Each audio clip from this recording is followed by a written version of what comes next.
Good morning students. चलो अब हम आगे स्टार्ट करते हैं हमारा chapter first, class 9th political science.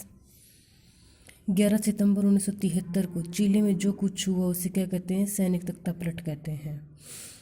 आपसे पूछ ले क्वेश्चन कि सैनिक तख्तापलट चिली में कब हुआ था? 11 सितंबर 1973 को। इस बगावत की अगुवाई जनरल अगस्तो पिनोशे कर रहे थे। इसकी सुनवाई कौन कर रहे थे? अगुवाई जनरल अगस्तो पिनोशे कर रहे थे। अमेरिका की सरकार अयोध्या के साथ शासन से खुश नहीं थी। उसने तख्तापलट करने वालों की गतिविधियों में मदद की, उसके लिए पैसे उपलब्ध करवाए। तख्तापलट के बाद पिनोशे मुल्क के राष्ट्रपति बन बैठे थे और उन्होंने अगले 17 वर्षों तक राज किया था। पिनोशे जो थे वो वहाँ के राष्ट्रपति बन गए थे चिले के। उन्होंने कितने सालों तक शासन किया था चिले पर? 17 सालों तक। पिनोशे की सरकार ने अयोध्या के समर्थकों और लोकतंत्र की मांग करने वालों दमन किया, यानी कि उनको दबाने कुचलने की कोशिश की, उनकी हत्या कराई। इनमें चिली की वायुसेना के प्रमुख जनरल चिली की वायुसेना के प्रमुख जनरल कौन थे? अल्बर्टो बेशेले। अल्बर्टो बेशेले कौन थे? चिली की वायुसेना के प्रमुख जनरल अल्बर्टो बेशेले और अनेक फौजी अधिकारी शामिल थे जिन्होंने तख्तापलट में शामिल होने से इनकार किया था। जनरल बेसेले की पत्नी कौन थे? जनरल बेसेले वहाँ की वायुसेना के प्रमुख अधिकारी थे। जनरल बेसेले की पत्नी और बेटी को भी जेल में डालकर काफ़ी प्रताड़ित किया गया। सेना ने 3000 से ज़्यादा लोगों को मौत के घाट उतार दिया। काफ़ी सारे लोग लापता हो गए, कोई नहीं जानता कि उनका क्या हुआ। ठीक है, अब है लोकतंत्र की वापसी। पिनोशे का सैनिक शासन 1988 में तब समाप्त हुआ जब उन्होंने जनमत संग्रह करने का फैसला किया। जनमत संग्रह क्या होता है? लोगों के द्वारा सरकार चुने जाना। जनमत संग्रह कब हुआ था चिले में? 1988 में। पिनोशे का सैनिक शासन भी तभी समाप्त हुआ था, तब वो जनमत में क्या, जनमत संग्रह में हार गया था। उसने वोटिंग करवाई थी, तब वहाँ वो हार गया था 1988 में।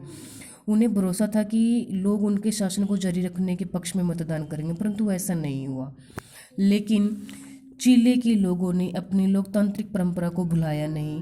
उन्होंने भारी बहुमत से पिनोशे की सत्ता को क्या कर दिया? ठुकरा दिया, गिरा दिया।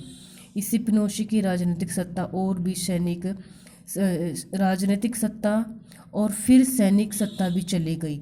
अपने आखिरी भाषण में अयोध्या जो बढ़िया राष्ट्रपति थे, पहले स्टार्टिंग में बने थे, अयोध्या ने जो उम्मीद जाहिर की थी वह सही साबित हुई।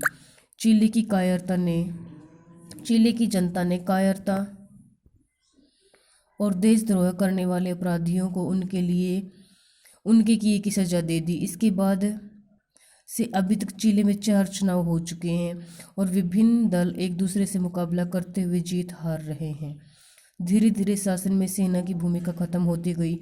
बाद में आई सरकार ने पिनोशे के राज में हुई गड़बड़ियों की जांच के आदेश दिए। इन जांचों से पता चलता है कि पिनोशे सरकार सिर्फ क्रूर क्या होती, तानाशाही, लोगों को डरा धमका के रखना और भ्रष्टाचार भी किया था। क्रूर भी नहीं, यानी भ्रष्टाचारी भी थी बहुत ज़्यादा। ऊपर हमने जिक्र किया था कि पिनोशे सरकार ने जनरल बेसेले की पत्नी के साथ उनकी बेटी को भी जेल में डाला था। जनरल बेसेले कौन थे? वहाँ के वायुसेना प्रमुख थे। उनकी बेटी को और उनकी वाइफ को भी जेल में डाल दिया था और काफ़ी परेशान भी किया था। और वही लड़की, उसकी बेटी क्या बनी थी?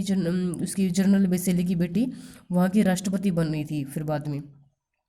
वही लड़की मिशेल बेसेले आज चिली की क्या है? राष्ट्रपति है, अल्बर्ट बेशेले की बेटी।